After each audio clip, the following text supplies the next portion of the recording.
नमस्कार दोस्तों, आज फिर आपके सामने बीए बीएड सेकेंड ईयर जो है उसका हमारा टॉपिक चल रहा था एस्किमो जनजाति। एस्किमो जनजाति में हमने परिचय को लेकर के बात कर ली थी, निवास क्षेत्र को लेकर के बात कर ली थी और आर्थिक क्रियाकलाप जो है एस्किमो जनजाति के उनको लेकर के हमने बात कर ली थी। आज हम बात करेंगे एस्किमो जनजाति का समाज व संस्कृति। हमारा जो चौथा टॉपिक है समाज व संस्कृति। एस्किमो जनजाति की समाज व संस्कृति कैसे है इसको लेकर के बात करेंगे। और जो 5 नंबर जो हमारा बिंदु होगा वातावरण समायोजन। वातावरण समायोजन।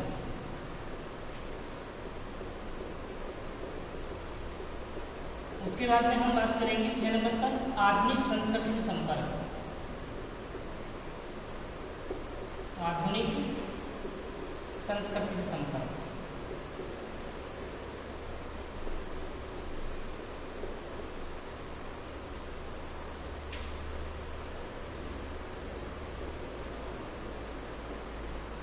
इन 3 बिंदुओं के बारे में हम आज बात करेंगे। हालांकि बिंदु जो है बहुत ही सामान्य प्रकार के बिंदु माने जाते हैं। समाज में संस्कृति इन लोगों की कैसी है, वातावरण में ये किस प्रकार अपने आप को एडजस्ट किए हुए हैं, किस प्रकार अपने आप को ये वातावरण में समायोजित किए हुए हैं, इसकी बात करेंगे। आधुनिक संस्कृति से किस प्रकार से इनका संपर्क हो रहा, इनको लेकर के हम बात करेंगे। देखिए, सबसे पहले तो हम बात कर लें कि समाज की संस्कृति के अंतर्गत हम देखते हैं कि इन लोगों में पितृवंशीय प्रथा का प्रचलन है। पितृवंशीय प्रथा का प्रचलन है। समाज में संस्कृति को लेकर के अगर हम बात करें तो पितृवंशीय, देखिए एक एक को लेकर के बात करते हैं। पितृवंशीय प्रथा का प्रचलन है। पितृवंशीय प्रथा का प्रचलन है। पितृवंशीय प्रथा का मतलब आप क्या समझते हैं? जिस प्रकार से हम लोगों के परिवारों में जो भी दायित्व होता है परिवार का वो पिता के ऊपर होता है, ठीक उसी प्रकार की प्रथा एस्किमो जनजाति के लोगों में भी पाई जाती है। इनमें पिता ही सर्वे सर्वा होता है, जो भी अधिकार होते हैं वो सारे पिता के पास नहीं होते हैं। इसलिए इन लोगों में पितृवंशीय प्रथा का प्रचलन होता है। पिता ही परिवार का मुखिया होता है, कहने का मतलब, ठीक है। उसके बाद में इन लोगों में बहुपत्नी प्रथा का भी प्रचलन है। बहुपत्नी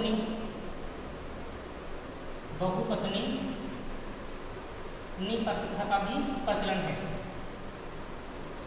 बहुपत्नी मतलब एक व्यक्ति जो है वो एक से अधिक पत्नियां भी रख सकता है इन लोगों में। तो बहुत सारी पत्नियां भी कोई रखे तो कोई दिक्कत नहीं है। इन लोगों में बहुपत्नी प्रथा का भी प्रचलन है। इन लोगों की, क्योंकि ये एकाकी ध्रुवीय प्रदेश में निवास करते हैं, एकाकी ध्रुवीय प्रदेश में निवास करते हैं, तो इन लोगों की जो संस्कृति होती है वो विशिष्ट प्रकार की संस्कृति होती है। विशिष्ट प्रकार की संस्कृति होती है। प्रकार की संस्कृति, विशिष्ट प्रकार की संस्कृति होती है इन लोगों की। इनकी जो सामाजिक जो परंपराएं होती हैं, मान्यताएं होती हैं, वो भी अलग प्रकार की होती हैं।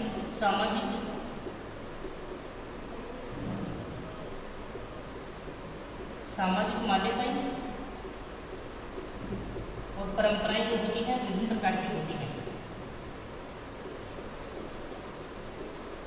सामाजिक मान्यताएं परंपराएं अलग अलग विभिन्न प्रकार की होती हैं। इन लोगों की जो रीति रिवाज, खान पान, वेशभूषा है ना, सब अलग प्रकार के होते हैं। जो सभ्य समाज के लोगों के जो रीति रिवाज होते हैं, खान पान जो होता है, वेशभूषा जो होती है, उनसे बिल्कुल अलग प्रकार की इनकी वेशभूषा होती है। खान पान, रीति रिवाज सब अलग होते हैं इन लोगों के, है ना। इन लोगों की जो संस्कृति होती है वो स्थानीय क्षेत्र से प्रभावित होती है ना। इन लोगों के द्वारा एक विशेष प्रकार की भाषा बोली जाती है। भाषा कौन सी बोली जाती है इन लोगों के द्वारा? एल्यूट भाषा बोली जाती है। एल्यूट भाषा बोलते हैं ये लोग। हालांकि बोलियों के रूप में स्थानीय जो बोलियां इन लोगों के द्वारा स्थानीय रूप से 2 बोलियां बोली जाती हैं। एक तो है यूपी की बोली का नाम क्या है? यूपी की है। और दूसरी है इन्नो-पिक। ये 2 बोलियां भी हैं इन लोगों की। 2 बोलियां ही बोलियां इन लोगों के द्वारा दो बोलियां बोली जाती है, यूपी के है और इनोपी के है। और भाषा कौन सी है? एल्यूट है। इन लोगों के द्वारा एल्यूट प्रकार की भाषा बोली जाती है। ये लोग क्या करते हैं कि घुमक्कड़ जीवन यापन करते हैं, घुमक्कड़ प्रवृत्ति के होते हैं, घुमक्कड़ जीवन यापन करते हैं, घुमक्कड़ जीवन यापन। इन लोगों के द्वारा कभी ये स्थायी रूप से एक जगह नहीं रहते हैं, ये घूमते हुए ही अपना जीवन यापन करते रहते हैं, एक स्थान से दूसरे स्थान पर, दूसरे स्थान से तीसरे स्थान पर। ये छोटे छोटे समूह में रहते हैं, छोटे छोटे समूह में, छोटे छोटे समूह में रहते हैं। इन लोगों के समूह में क्या होता है कि 20-20 लोग भी हो जाते हैं कभी कभार, जो जिस समूह में रहते हैं उसमें 20-20 लोग भी रह जाते हैं, है ना। तो छोटे छोटे समूह में ये लोग निवास करते हैं। उसके बाद में ये लोग क्या करते हैं कि कभी कभी जो ग्रीष्मकालीन जो मौसम होता है उसमें उत्सव और समारोह भी मनाते हैं। ये लोग ग्रीष्मकालीन जो मौसम होता है उसमें उत्सव और समारोह भी मनाते हैं। ग्रीष्मकालीन मौसम में, ग्रीष्मकालीन मौसम में या ऋतु कह दीजिए, मौसम में समारोह का उत्सव मनाते हैं। मौसम जो ग्रीष्मकालीन जो ऋतु होती है उसमें विभिन्न प्रकार के समारोह का आयोजन करते हैं, उत्सव मनाते हैं, है ना। तो कुल मिलाकर के पूरी तरह से एंटरटेनमेंट करते हुए अपना जीवन यापन करते हैं, मनोरंजन टाइप से, है ना, बहुत ही शालीन तरीके से अपना जीवन यापन करते हैं। और इन लोगों के द्वारा एक जो देवी देवता होते हैं उनकी पूजा में ये लोग पूजा में भी विश्वास रखते हैं, पूजा पाठ जो होता है ना उसमें भी ये लोग विश्वास रखते हैं। तो देवी देवताओं की पूजा भी करते हैं ये लोग। और इन लोगों की जो मुख्य जो देवी होती है जिसकी ये लोग पूजा करते हैं उसका नाम है सेदना। सेदना देवी की पूजा करते हैं, सेदना देवी है इन लोगों की, क्या नाम है? सेदना देवी, जिसकी ये लोग पूजा करते हैं। तो पूजा पाठ में भी ये लोग विश्वास रखते हैं। इन लोगों में क्या है कि जिस प्रकार से आज भी आधुनिक जो सभ्य समाज है उनमें भी इस प्रकार की प्रवृत्तियां पाई जाती हैं। आपने देखा होगा कि कुछ लोग जादू टोनों में, पड़ोसी अरे अपने ऊपर कुछ कर देगा, जादू कर देगा, टोना कर देगा ना, तो ये लोग भी इसी प्रकार से परंपरागत रूढ़िवादी विचारों के जादू टोनों में विश्वास रखते हैं। जादू टोनों में, जादू टोनों में विश्वास रखते हैं, विश्वास जादू टोनों में भी ये लोग विश्वास रखते हैं। इन लोगों की एक सबसे बड़ी जो विशेषता है उसकी मैं अगर बात करूं तो सबसे बड़ी विशेषता, इन विशेषताओं के अलावा सबसे बड़ी विशेषता इन लोगों की क्या है कि कठोर शीत ऋतु होती है ना, लास्ट क्लास में भी हम इसके बारे में चर्चा कर चुके हैं। कठोर शीत ऋतु में इन लोगों में जब भोजन की कमी होती है तो जो बुजुर्ग लोग होते हैं, वृद्ध जो लोग होते हैं वो, और जो असक्त लोग होते हैं, असक्त मतलब जो बहुत ज्यादा कठिन परिश्रम नहीं कर सकते हैं, है ना, दूसरे के सहारे ही अपना जीवन यापन जो कर रहे हैं, जो हिलडुल नहीं सकते हैं, जिनके शारीरिक जो अंग है वो काम नहीं कर पा रहे हो, ऐसे जो लोग होते हैं वो क्या कर लेते हैं? आत्महत्या कर लेते हैं। तो ये भी एक बड़ी बात है। कठोर शीत ऋतु में आत्महत्या कर लेते हैं। कठोर शीत ऋतु में, यहाँ पे लिख देता हूं मैं, कठोर शीत ऋतु में, शीत ऋतु में आत्महत्या करते हैं, आत्महत्या कर लेते हैं। और आत्महत्या कौन करेंगे? बुजुर्ग लोग करेंगे, है ना। शीत जो कठोर शीत ऋतु होगी उसमें आत्महत्या कौन कौन कर रहे हैं? एक तो असक्त लोग कर रहे हैं, एक बुजुर्ग लोग कर रहे हैं, है ना। तो मुख्यतः समाज संस्कृति में हम इन सब बातों का अध्ययन करते हैं। पितृवंशीय समाज, पितृवंशीय समाज होता है इनका, पिता ही सब कुछ होता है। पितृवंशीय प्रथा का प्रचलन होता है। बहुपत्नी प्रथा इन लोगों में प्रचलित है, बहुत सारी पत्नियां रख सकते हैं। विशिष्ट प्रकार की लोगों की संस्कृति होती है। विशिष्ट प्रकार की संस्कृति क्यों होती है? क्योंकि ये लोग एकाकी ध्रुवीय क्षेत्र में निवास करते हैं, तो वहाँ पे इन लोगों के आसपास कोई सभ्य समाज वहाँ पे पहुँच नहीं पाया है। हालांकि हम तीसरे बिंदु में पढ़ेंगे ना, 6 नंबर जो बिंदु है हमारा आधुनिक संस्कृति संपर्क, तो 1960 के बाद में जरूर वहाँ पे लोगों, सभ्य समाज वहाँ से इन लोगों से जुड़ पाया है।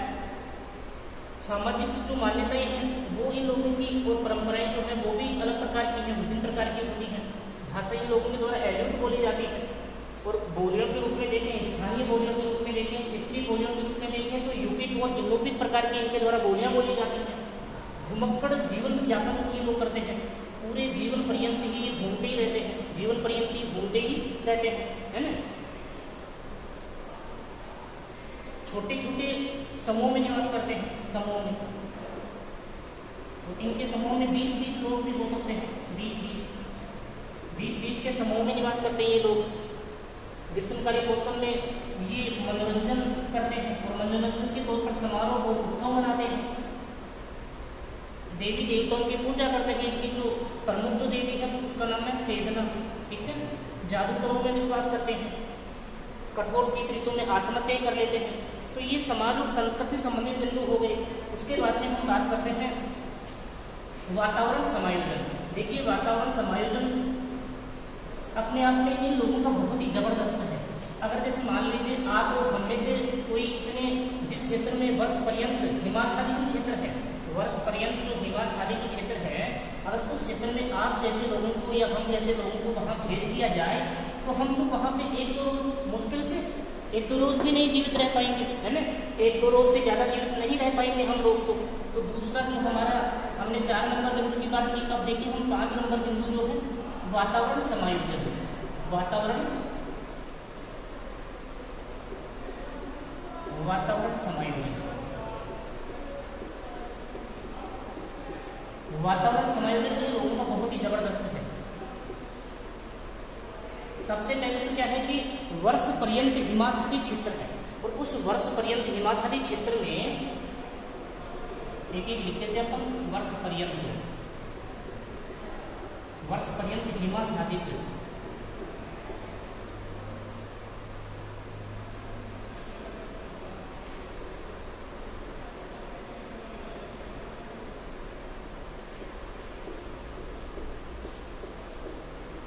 हिमाच्छादित क्षेत्र है ना। वर्ष पर्यंत हिमाच्छादित क्षेत्र पूरे वर्ष भर बर्फ गिरती रहती है और उस कठोर जलवायु में ये अपने आप को समायोजित किए हुए हैं। तो ये बड़ी बात है ना। वर्ष पर्यंत हिमाच्छादित क्षेत्रों में कठोर जलवायु में जीवन यापन करते हैं, कठोर जलवायु में जीवन यापन करते हैं। आप सोचिए कि जहां पे पूरे दिन भर बर्फ गिरती रहे, ठंड बहुत ज्यादा हो, 0 डिग्री सेल्सियस से कम तापमान हो और उस तापमान में ये लोग अपने आप को किस प्रकार से एडजस्ट किए हुए होंगे। तो ये अपने आप में बहुत ही अनूठा उदाहरण है। तो ये लोग क्या करते हैं कि अपने आप को इस प्रकार के वातावरण में समायोजित किए हुए हैं कि बहुत ही जबरदस्त इनकी जो इम्यूनिटी जो पावर है, शारीरिक जो संरचना होती है वो इस प्रकार की होती है कि इतने कठोर जलवायु वाला जो वातावरण है उसमें भी ये लोग अपने आप को जीवित रखे हुए हैं। ये बड़ी बात अपने आप में। यहाँ पे बर्फीली आंधियां चलती हैं, बर्फीली आंधियां चलती हैं और बर्फीली आंधियां तथा सूर्य की चमक। आपने कभी पढ़ा हो कि एलिबिडो क्या होता है कि सूर्य की जो विकिरणें जो होती हैं अलग अलग सतह पर अलग अलग प्रकार का एलिबिडो प्रदर्शित करते हैं। मतलब एलिबिडो का मतलब होता है कि चमक। एलिबिडो का मतलब क्या होता है? चमक। जैसे ही सूर्य किरणें सतह के ऊपर पड़ती हैं, बर्फ की सतह के ऊपर पड़ती हैं तो अलग प्रकार की एलिबिडो प्रदर्शित करेंगी, है ना। तो बर्फीली आंधियां चलती हैं और सूर्य की जो चमक है, बर्फीली आंधियों से और सूर्य की चमक से बचने के लिए इन लोगों के द्वारा सूर्य की चमक, जिसको हम एलिबिडो कहते हैं, एलिबिडो, ठीक है। एलिबिडो क्या होता है? परावर्तन। जैसे सूर्य की किरणें जो है बर्फ की सतह के ऊपर गिरती है तो फिर वो बहुत तेज चमक के साथ में वापस लौटती है। तो उस चमक से अपने आप को बचाने के लिए ये लोग क्या करते हैं? धूप मतलब जो कांच के जो चश्मे होते हैं जिनको हम आंख कवच कहते हैं, ये लोग आंख कवच का उपयोग करते हैं। आंख कवच का उपयोग करते हैं, मतलब धूप के चश्मे लगाते हैं। क्या लगाते हैं? धूप के चश्मे। ये लोग धूप के चश्मे पहनते हैं अपने आप को उस तेज चमक से बचाने के लिए। और स्थानीय समायोजन का मतलब देखिए, ये लोग जो है वातावरण समायोजन मतलब वातावरण के साथ में इस प्रकार से अपने आप को एडजस्ट किए हुए हैं कि स्थानीय जो वहां पे जो सामग्री इन लोगों को मिलती है उसी को तो ये खाते हैं, ठीक है ना। खाद्य सामग्री के रूप में भी जो भी वहां पे मछलियां मिल जाती हैं उनको भी ये लोग खा लेते हैं और साथ में ही स्थानीय जो सामग्रियों से ये अपने जो विभिन्न प्रकार के औजार वगैरह जो है ना, साधन वगैरह जो है, उनको भी ये इसी प्रकार से बनाते हैं। अगर हम उदाहरण के तौर पर देखें तो ये स्थानीय निर्माण सामग्री का प्रयोग करते हैं, स्थानीय निर्माण सामग्री को काम में लेते हैं, जो भी वहां पे मिल जाती है स्थानीय निर्माण सामग्री, उसे अपने सभी प्रकार के जो काम है वो करते हैं। एग्जाम्पल के तौर पर देखिए तो जैसे इग्लू है, और इग्लू अपने आप में आप सोचिए, इग्लू पूरी तरह से बर्फ से बनाए जाते हैं लोगों के द्वारा, बर्फ की जो बड़ी बड़ी सिलाई होती है उनसे ही ये इस प्रकार का घर बना लेते हैं अपने लिए। तो इससे बड़ा और उदाहरण क्या हो सकता है कि कितनी जबरदस्त इनमें सोच देखिए, इनकी समझ देखिए आप, कि वहां पे स्थानीय अगर इनको घर बनाने की आवश्यकता महसूस हुई तो इन लोगों के द्वारा बर्फ से ही घर बना लिया गया। तो अपने आप में इससे बड़ा उदाहरण और क्या होगा। तो इनमें इस प्रकार के कठोर वातावरण में जीवित रहने की जो तीव्र जो अभिलाषा या यूं कहें तीव्र जो इच्छा इन लोगों की है, इस प्रकार के कठोर वातावरण में भी अपने आप को जीवित रखे हुए हैं। तो इससे बड़ा कोई एग्जाम्पल या उदाहरण हो नहीं सकता। ठीक है, तो स्थानीय निर्माण सामग्री से ये क्या कर लेते हैं, इग्लू बना लेते हैं। इसके बाद में देखिए हम बात करें अगर सलेज गाड़ी, देखिए आप सलेज गाड़ी 12 सिंगा के सींगों से उसका हैंडल बना रहे हैं ये लोग, है ना। वालरस की हड्डियों से उसका पूरा जो ढांचा है वो बना रहे हैं, है ना। तो वालरस की हड्डियों से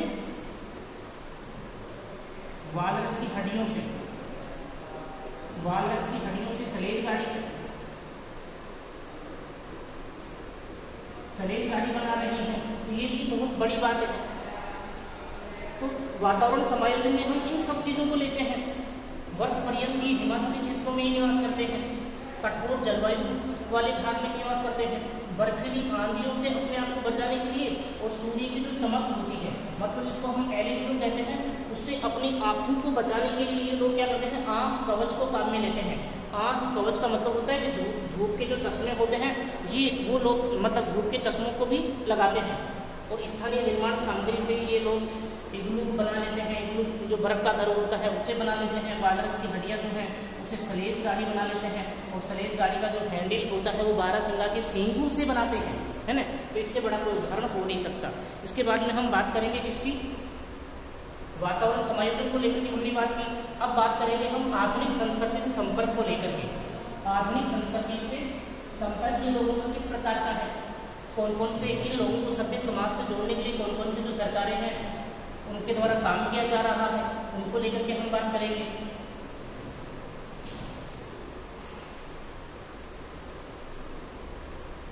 छह नंबर बिंदु हमारा क्या है, आधुनिक संस्कृति संपर्क। आधुनिक संस्कृति से संपर्क, ये हमारा 6 नंबर बिंदु है। और इसी के साथ में एस्किमो जनजाति कंप्लीट हो जाएगी। ठीक है ना, इसी के साथ में एस्किमो जनजाति कंप्लीट हो जाएगी।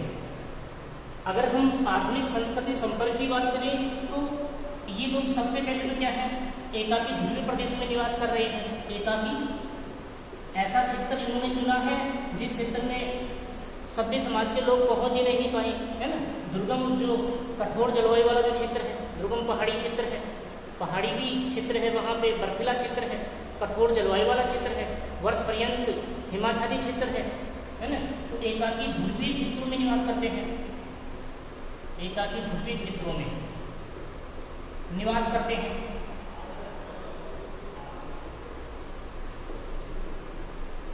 एक तो ये बात हो गई। दूसरी बात 1960 के बाद में, 1960 के बाद में इन लोगों का संपर्क एक तो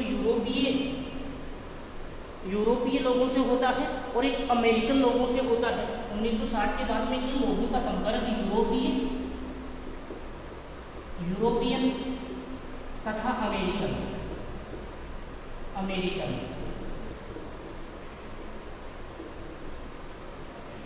यूरोपीय लोगों से और अमेरिकन लोगों से होता है। इनका संपर्क कब होता है, 1960 के बाद में। 1960 के बाद में जैसे ही इन लोगों का यूरोपीय लोगों से और अमेरिकन लोगों से संपर्क होता है तो इन लोगों में धीरे धीरे मतलब बहुत ही तेजी के साथ में बदलाव आने लगता है। प्रारंभ में धीरे धीरे बदलाव आते हैं, लेकिन जैसे ही फिर ये लोग धीरे धीरे सभ्य समाज के लोगों के संपर्क में आने लग जाते हैं तो इन लोगों में तेजी से बदलाव होने लगते हैं। इनका रहन सहन, खान पान, रीति रिवाज, वेशभूषा सब धीरे धीरे बदलने लगती है। एक तो ये चीज। दूसरी बात, यूरोपीय और अमेरिकन लोगों के संपर्क के बाद में ही इन लोगों के द्वारा आधुनिकतम जो औजार होते हैं, शस्त्र जो होते हैं, वो भी इन लोगों के द्वारा काम में लिए जाने लगते हैं। अगर हम बात करें तो ये आग्नेय जो अस्त्र है उसको काम में लेने लगते हैं। आग्नेय प्रकार का अस्त्र, आग्नेय अस्त्र को काम में लेने लगते हैं, है ना। उसके बाद में ये बंदूक वगैरह जो होते हैं, बंदूक को भी काम में लेते हैं। तो इन लोगों में काफी बदलाव आता है। ये लोग कयार नाव के स्थान पर मोटर चालित नाव को काम में लेने लगते हैं। कयार नाव के स्थान पर किसको काम में लेने लगते हैं? यूरोपियन और अमेरिकन लोगों के संपर्क में आने के बाद में इन लोगों में ये बदलाव होते हैं। आग्नेय अस्त्र काम में लेने लगते हैं, बंदूक को काम में लेने लगते हैं शिकार करने के लिए। मतलब इनके जो औजार हैं वो भी धीरे धीरे बदल रहे हैं ना। कयार नाव की जगह ये लोग मोटर चालित नाव को काम में लेते हैं, मोटर चालित नाव को काम में लेने लगते हैं। और सलेज जो गाड़ी है, सलेज गाड़ी के स्थान पर जो बिना पहियों वाली गाड़ी की सलेज, उसको पहले कुत्ते और जो मतलब रेंडियर थे, 5-6 कुत्ते या रेंडियर उसको खींच रहे थे, है ना। लेकिन सलेज गाड़ी के स्थान पर इन्होंने इसको काम में लेना प्रारंभ कर दिया, स्नो स्कूटर को काम में लिया जाने लगा इन लोगों के द्वारा। स्नो स्कूटर होता है मतलब मोटर चालित ही होता है। जो बर्फ, स्नो का मतलब होता है बर्फ के ऊपर चलने लगता है, मतलब बर्फ के ऊपर चलने वाला स्कूटर जो है, सलेज के स्थान पर स्नो स्कूटर को काम में लिया जाने लगता है इन लोगों के द्वारा। ये लोग क्या करने लगते हैं कि पहले तो फल और जो समूर था, फल और समूर, उससे वस्त्र ही बना रहे थे। लेकिन अब फल और समूर को ये व्यापार के तौर पर भी निर्यात करने लगे धीरे धीरे इन लोगों को। यूरोपियन और अमेरिकन लोगों को ये फर और समूर जो है, एक प्रकार के जो बाल होते हैं, ध्रुवीय भालुओं के जो बाल होते हैं, है ना, बारहसिंगा के जो बाल होते हैं, उनको ये व्यापार के तौर पर बेचने लगते हैं। उसके बेचने के बाद में इन लोगों के पास में मुद्रा की प्राप्ति होने लगती है, और जिससे मुद्रा की मुद्रा इन लोगों के पास में, पैसा इन लोगों के पास में आने लगता है। तो ये लोग क्या करते हैं कि अपने जीवन का जो स्तर होता है, जीवन का जो मतलब स्तर होता है, उसको और अधिक अच्छे से जीने लगते हैं या उसको बढ़ा लेते हैं धीरे धीरे। अब जीने का जो तौर तरीके हैं वो धीरे धीरे इन लोगों के बदलने लगते हैं, मतलब अच्छे से जीने लगते हैं, अच्छा जीवन यापन करने लगते हैं। सभ्य समाज के लोगों की तरह ही ये अपना जीवन यापन प्रारंभ कर देते हैं पैसा आने के बाद में।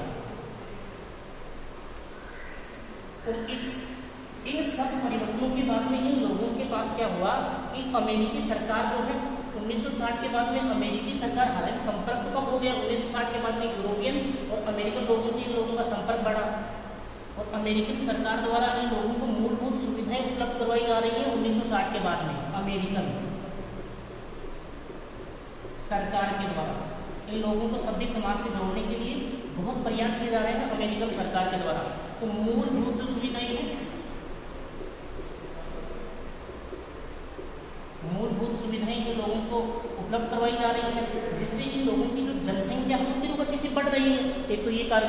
दूसरी बात, जैसे ही अमेरिकन सरकार के द्वारा इन लोगों को मूलभूत सुविधाएं उपलब्ध करवाई जाने लगी है, तब से 1960 से जैसे ही इन लोगों को अमेरिकन सरकार के द्वारा मूलभूत सुविधाएं उपलब्ध करवाई जाने लगी हैं, तब से इन लोगों की जो जनसंख्या है वो धीरे धीरे कौन से क्षेत्रों की ओर बढ़ी है?